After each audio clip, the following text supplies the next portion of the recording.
Batman, Superman, World's Finest 25, Mark Waid writing with Steve Pugh on the art. So this does have a backup this time because it's oversized for being issue 25 because it's like a milestone, I guess. Which, they've done in the past with other books. It's not that surprising. So yeah, it's weird. We've had this book for 2 years now. That's great. It doesn't feel like 2 years. It doesn't. No, to its credit, it does not feel like 2 years. Yeah. So this story just kind of starts with like Superman and Batman working together and dealing with Joker and putting Joker away, and then it turns out that the Doctor in Arkham pulls off a mask like he's a Scooby-Doo villain, and it's Lex Luthor who's there to pick up the Joker.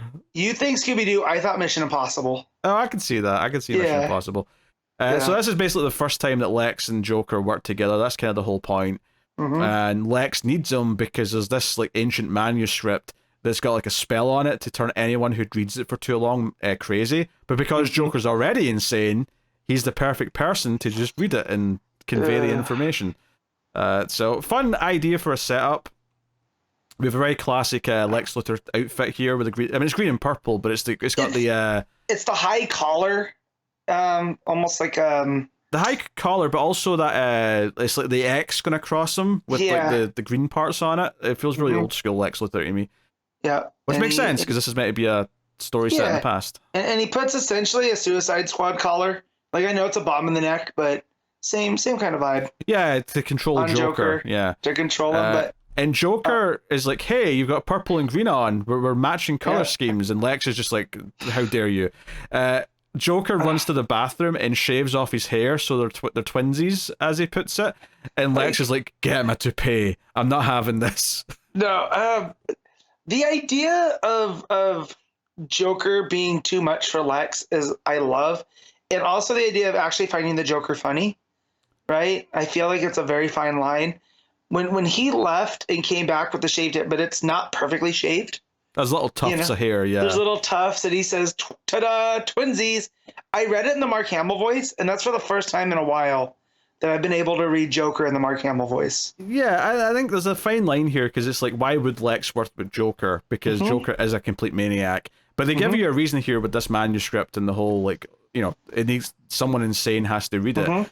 And I think one of the things is that I'm like, okay, Joker's making me laugh. There is some fun to be had here with how he's interacting with him. I love that he's like, like, why do you care so much about Superman? And this is, I was kind of alluding to this earlier when we were talking about the Superman book, but Lex goes on this speech about why he hates Superman, and it's kind of all the things that make sense to me. It's like, okay, this all works with what I think about Lex Luthor as Superman's villain. And then Lex doesn't give a shit, but Joker's like, I'll tell you why I don't like Batman. And then he goes on his own little rant about Batman, and I thought that was pretty funny too. I didn't ask. I love it. Yeah, the chemistry between them is great. It's exactly what it should be. This ties into a little bit of the Shazam stuff, actually, because they're sort of like going through like Rock of Eternity style doors, and like they pop into like the Abracadabra and like some of the T-Rexes, and then they go into the Old West with Jonah Hex. Before finally getting to where this like mystical Heartstone is that Lex wanted. I think what worked for me here, other than just the fun of like this monster trying to eat Lex and Joker using the umbrella that he got from Penguin to shock him, is the idea that it turns out the collar's been disabled and Lex just like grabs the stone. And it flashes back to, and Lex is like, wait, how did you like disable the collar? You couldn't have done that. And it flashes back to basically when Lex left the lab to like get ready, and they were supposed to give Joker his toupee. Joker just straight up like killed these scientists, and I'm like, I like this because I'm like, obviously I like a darker Joker. I like a Joker that is as a maniac, and I love this reveal that. No. As soon as you left that room, he killed all of those people that work for you and forced them to disable that collar because that's who Joker is. So while we have the funny Joker in this issue and we get a lot of laughs out of him, it's like, no, he's still a maniac. He's still a homicidal maniac. We can't get away from that. This just showed such a strong concept of Waid understanding who these characters are. And especially when Joker grabs this heart and it's like, okay, whoever has this heart diamond thing can control reality. Lex like sees a vision of what what he'll do to the world if he has this power. And the art here shows Lex be horrified, and I love that it doesn't show you.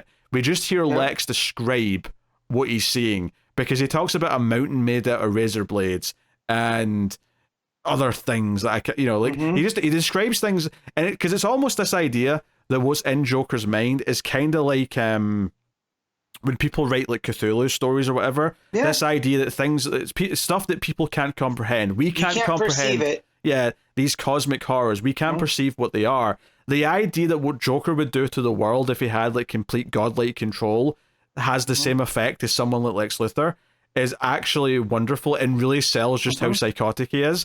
And then the idea that Lex has to begrudgingly destroy this artifact that he wanted because despite who he is, he can't let the world turn into what the Joker wants because that's actually not what he wants at all. So he has to just destroy it, and that's kind of the ending point of the story, is that Lex is like, they'll never know that on this day, Metropolis and the world's savior wasn't Superman, it was Lex Luthor. And it's like, he did it begrudgingly because he wanted it for himself, but it wasn't worth the idea that Joker might get it at some point, because what Joker would do to the world is too dark and tragic and psychotic. Lex wants to take over the world. I don't know if he necessarily wants to rule. He wants all the power. Joker doesn't care about that, right? It's the Dark Knight. Some men just want to watch the world burn, and that's what Joker wants. So, like, Lex can't have that, right? You can't. Joker wants to do Takeshi's Castle, but all of the games are like stuff that Jigsaw's made, where they have to like kill themselves and cut off limbs to like advance. I will say too that that's seeded when they get onto that train, because it's very Shazam-esque, right? Like, they end up being able to. He reads that manuscript and it says that essentially he has to do a lightning bolt symbol, and it opens up this whole thing to a train even. But as they're on this train going to the Rock of Eternity... Which, actually, on that topic, I guess I learned today that the Shazam logo has got a name, as a shape. It's a ziggurat, is what it's called. Right, which it says an inverse ziggurat, which a ziggurat's a type of... is a type of pyramid from the Middle East as well. Okay. That's stepped like that. So if you invert it, it makes all those type of logos. So that makes sense.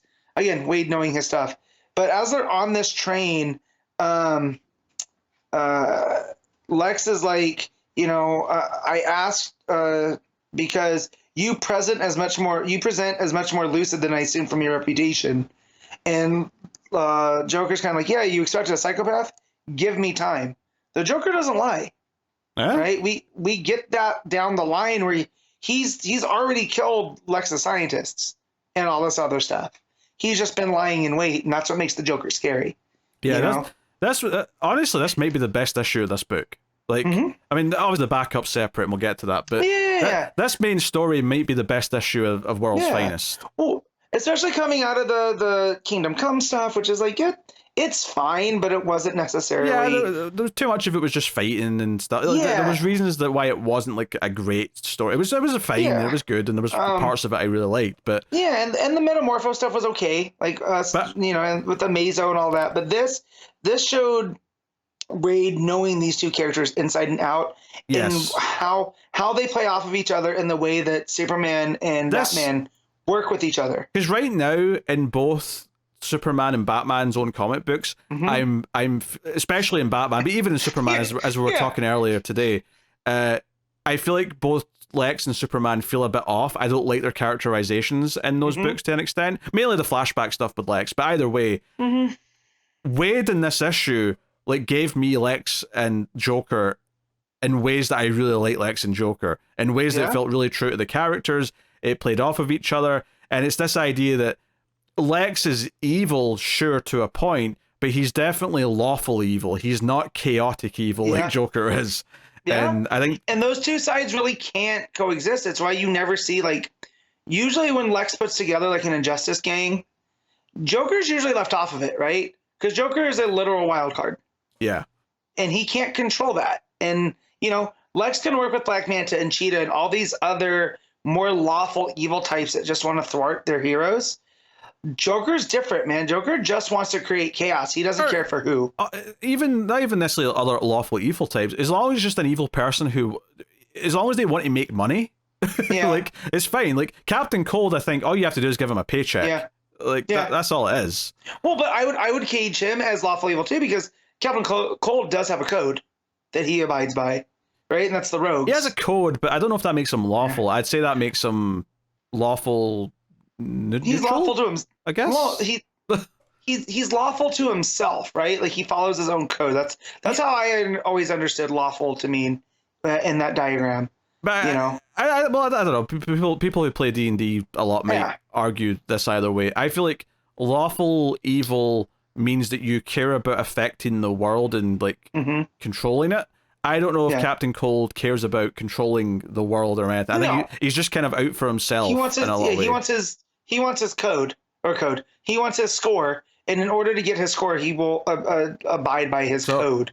But by my definition, I'd say that's lawful neutral. But I admit that I could be wrong in that definition. But to me, that's what I'm definitely gonna ask some of my D&D friends a little bit just to see, because now I'm curious to see how it goes, because it's one of those things I feel it's open to interpretation, right? But we can both agree that Cold is closer to Lex than he is to Joker. Yeah, well, I think part of what makes Joker feel special is that most villains are closer to Lex than they are Joker. Yeah.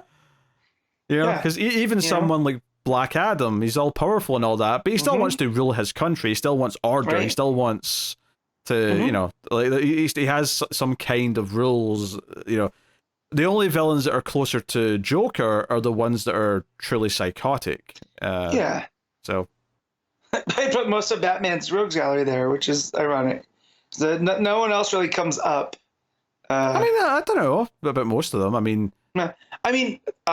Zoom definitely for Flash, but it is probably more chaotic. Yeah. You know, so no one else comes straight up to mind up there with Joker, but I think that's what makes Joker work. But most of Batman's villains even are more understandable than Joker is. Like, yeah, but I was thinking like Zaz, for instance, right? He's a killer, but like most of the other big ones, like Riddler, definitely. I know he gets compared to Joker a lot because he puts like people through games and things, but very, very different. Two-Face is different. There was a whole war of jokes and riddles that showed why they were different and on different sides. Oh, for sure, yeah. Yeah. So, but anyway, this was very good, and you know the art here I think was really solid as well. It really sold kind of again the Silver Age vibe that this book's always going for. I really dug it. The backup art though is Dan Moore. It's still Mark Waid. And the backup is a lead-in to what we're doing with the imps. It's basically just all the stuff at the Batcave starts acting up. The robot T-Rex starts doing shit. A gigantic Abe Lincoln comes out of the giant penny, which I loved. Yes, and then fights the T-Rex. And Superman shows up, and they basically realize quite quick, okay, this is Mixapetalik, this is Batmite, this is them that are up to this. And then they show up and say, look, we didn't cause this. All this is happening because someone's killed our friends. So it's basically tying into that story from the special. Annual. Yeah, the annual, whatever it was. It's basically that. It's basically them saying, hey, someone killed all the other imps. We need your help. And that's just a sort of lead into this next story, which I hope I like, but I really didn't like that story in the annual, so... Yeah, I do like they put a spin on it here where Batmite says at the end is if he can do this to a whole dimension full of life and color, I don't know how the Earth stands a chance. So it just shows it to you. Yeah, they're fifth dimensional, but they were kind of this big, bright, joyful place. And if it can do that, what's it going to do to a more, dour, type of Earth, a more realistic? So, well, we'll see where that goes. I like the imps in small doses. So a whole arc of them, I don't know. We'll see. I'm going to keep an open mind.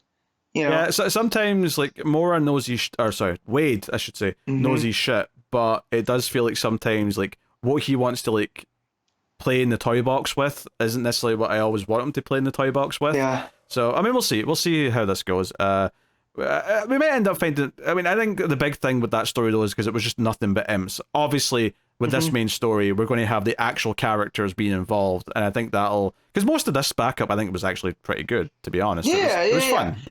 I like we had a giant Abe Lincoln coming out of the giant penny to fight the gigantic dinosaur robot that's in the Batcave. I think the key to it is you have to have the regular characters reacting to the crazy stuff, otherwise it's just crazy stuff for crazy sake. So, and that's why I think that story in the annual didn't really work for me because it was just nothing but all the imp jokes. Yeah. So. Well, and two, they release all the all the creatures from the Fortress of Solitude Zoo. So they all end up down going through a portal and ending up in the Batcave as well. And so yeah, it's all straight chaos, and I think Mora does a fantastic job at keeping control over everything, because you don't get lost with all the creatures. You know, it's pretty easy to follow. Okay. All right, what are you rating World's Finest? I'll give this an 8. I don't know. I really like this actually. Like, I like reading it. The art looks really good. I love how Waid like gets both of these characters. Actually, I'm going with a 9. I think. Okay.